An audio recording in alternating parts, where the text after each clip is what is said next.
All right. So thank you everyone for letting me do this on WebEx. Whenever the symposium is in October, I am in the unfortunate situation of being stuck in California. So my apologies for that. So today I'm going to talk to you about taking patient-level prediction into a healthcare system and trying to improve a particular care process. It's a very specific use case. I'm not going to make any grand generalizations other than about what are the challenges you face about taking patient-level prediction into practice.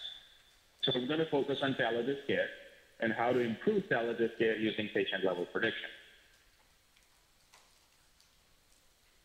So palliative care in the U.S., this is from, if you Google for palliative care in the U.S., there's two or so sites that come up, and one of them scores the level of or quality of palliative care you get in different parts of the U.S. Blue is good, red is bad. It's not Democrat, Republican. It's just, are you getting, does this state have good palliative care or not available? And the way things sort of play out is the majority of hospitals with more than 300 beds offer palliative care services. About 3.4, 3.5% of admissions to hospitals get palliative care. And it's estimated that about 7.5% to 8% of admissions in hospitals need palliative care. So the gap is pretty significant, and it translates to about 1.8 to 2 million patients per year who should have gotten palliative care but don't. And there's RCT-based evidence that when someone is terminal and they get palliative care, not only do they have quality of life better, they actually live a little bit longer, and of course their cost of care is also lower, and they get to be at home instead of being in ICU or a hospital. So these are some local numbers. This is done using a survey tool called ANOVA. It basically lets you estimate as a hospital what are the number of patients that need palliative care. And I mean, you can ignore the particular chart. The bottom line here is that there's a large percentage of patients that meet the criteria for needing palliative care. That's the red. And then the green is the ones that we actually see, as in the palliative care clinic, which my colleague Stephanie Harmon leads. And it's kind of small. It's about 5 or 6 clinicians. And in real numbers, we should be seeing about 300 patients a month. We see about 50, and that's just focused on a particular service line for medical oncology. So the national stats kind of hold that we're not seeing as many patients as we should be. So before I get into the palliative care, there's a little nuance here that in order to get labeled training data for who should get palliative care, we use mortality as a surrogate for the need.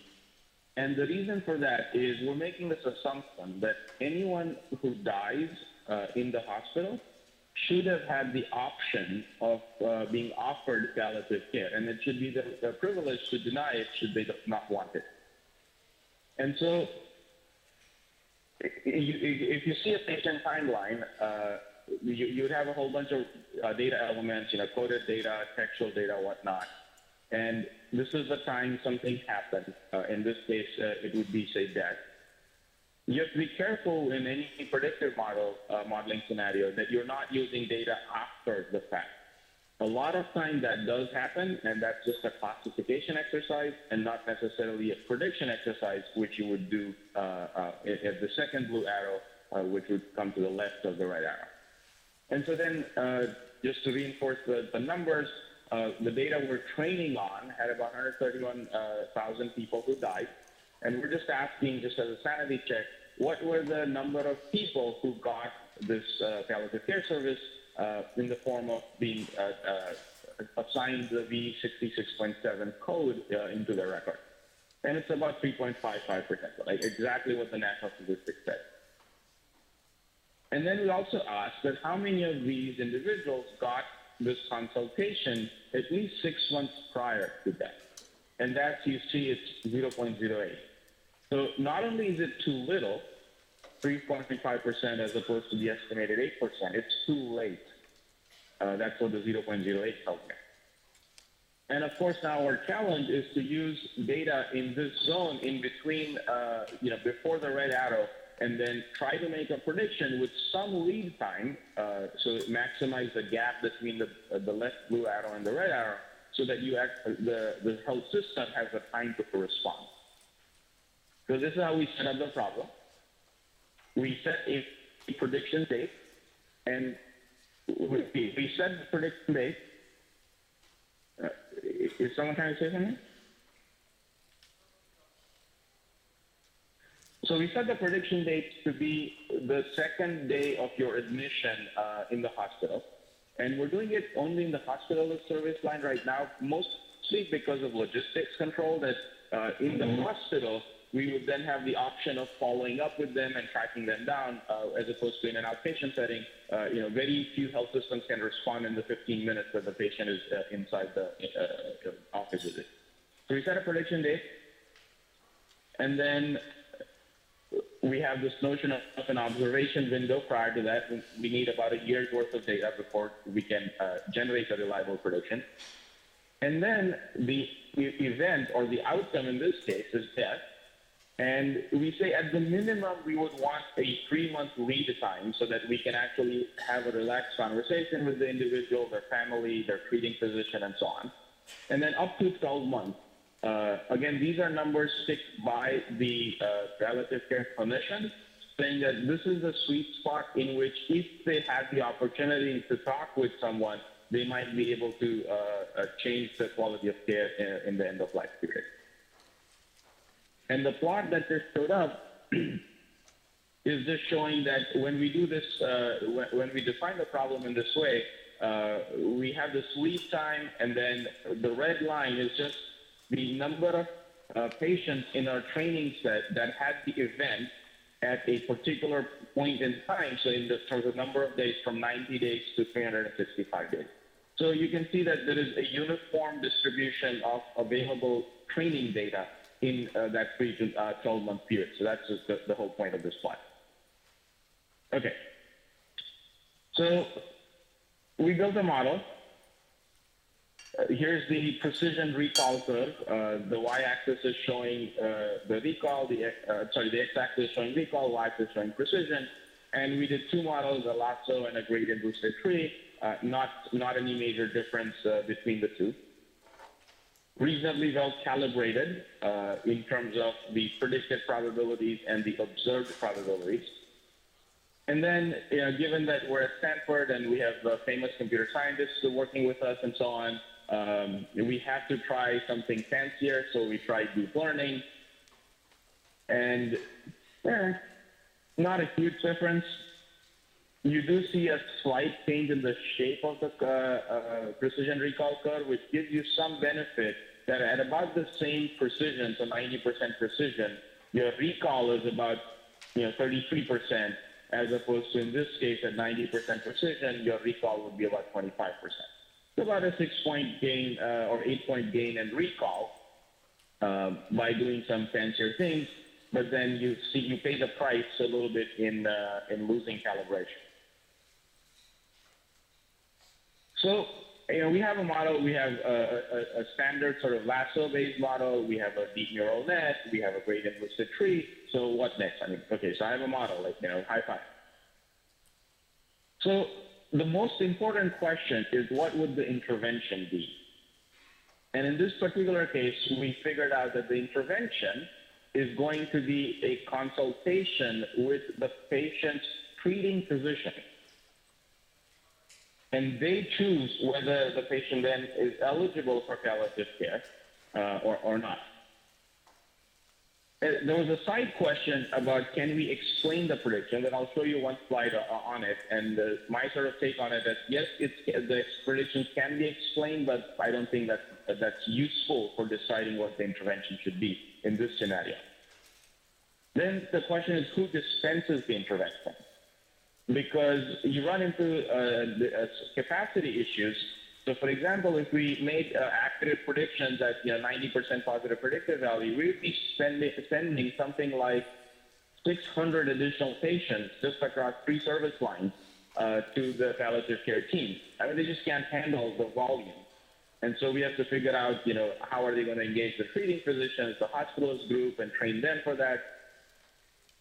The mechanics. So every prediction I make costs about 2 to 3 minutes of chart review time to the palliative care division, and then another 15 to 20 minutes of tracking down the treating physician before we can even begin a conversation about the intervention.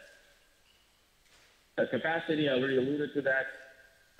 Given all of these constraints, how many false positives can we tolerate in the top K predictions? Because in a healthcare setting, you're never going to take action on all of your predicted cases. You will have limited resources, and you'll have to pick the top 100, 500, 1,000. And so what matters more is not your overall positive predictive value precision, but your precision at K, K being the number you have the capacity to take action on. And then the question of performance measures. We could focus on just the number, like accuracy, F1 measure. We could focus on, did the physician agree that our prediction was quote unquote valid? Or we could be a little bit more aggressive and say, did the final recipient of our input deem it to be a useful consult? And then what are the outcomes that we should be tracking? Should it be the rate at which the palliative care team consults patients? Or should it be the time between a setup of the advanced directives and death? Should it be just the rate of advanced directives? Should it be something more concrete, as in the increase in percentage or number of in-home deaths as opposed to hospital deaths? So all of these are kind of open questions that when you get to actually deploying something in the health system, you have to look beyond just the positive predictive value, recall, calibration, and the kind of things we look at when we build these models. And then where do we deploy the model? So originally, we were going to deploy everything in the School of Medicine, and everything we did, OHDSI Stack and all of those tools, the neural net was done outside of it. But then we realized that the data on which we are basing the predictions doesn't enter our School of Medicine data warehouse till it's like 3 days after the prediction date that we desired, the second day of the admission.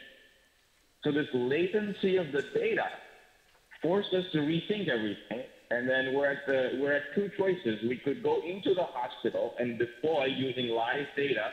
And so we would not be doing anything using the OHDSI tool stack in that case. Or we just use the admission as a trigger, and the observation window, we kind of shorten the observation window and keep it to be everything before your last admission or the current admission into the hospital. So we haven't made the final call on that, but you run into some weird issues when you actually try to deploy stuff.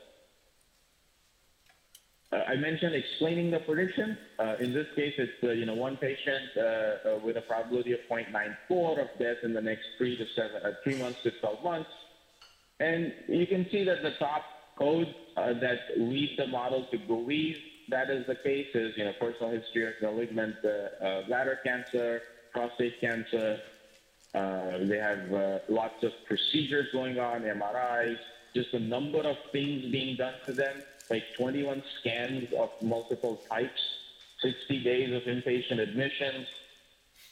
So yes, we can explain the prediction, but I would argue that knowing this does not give any more insights to the doctor. I mean, if they could have seen this and said, yes, this patient is terminal. And so for taking the action, explaining the prediction in this particular way, telling you the features that lead the model to give the high probability are not necessarily useful in terms of taking the next action. So your sort of bottom line, taking prediction models into practice, the most important thing is ask what you would do with the prediction in hand. If you can't answer that question, like pause, stop, go back, check your assumptions. The other template that I found very useful is look for situations where the number needed to treat or the number needed to act on is about between 1 to 3 and 100. So 100 among 100 people, 1 or 3 are going to be eligible for the action that you want or are willing to take. And if you do it on all 100, it's not going to work. And then see whether a model can flag 10 people, 20 people, and get that ratio down to, say, 3 out of 10 or 5 out of 10. If you can get that level of lift by using a prediction model, so think of the model output as a ranking metric, there are many clinical situations where a prediction model can actually improve the quality of care. So palliative care is one, follow-up of orthopedics after orthopedic surgeries is one, testing for genetic disorders is another one, and I've tried all of these in various scenarios. I have about 5 examples total. And then think of the model as a screening test. Don't get hung up on the AUROC, AUPRC, the exact probabilities. I mean, it's essentially an in silico screening test that you can run practically for free, and it's a way to risk stratify and reduce your odds from having to find that one person in 100 to finding 5 people in 10.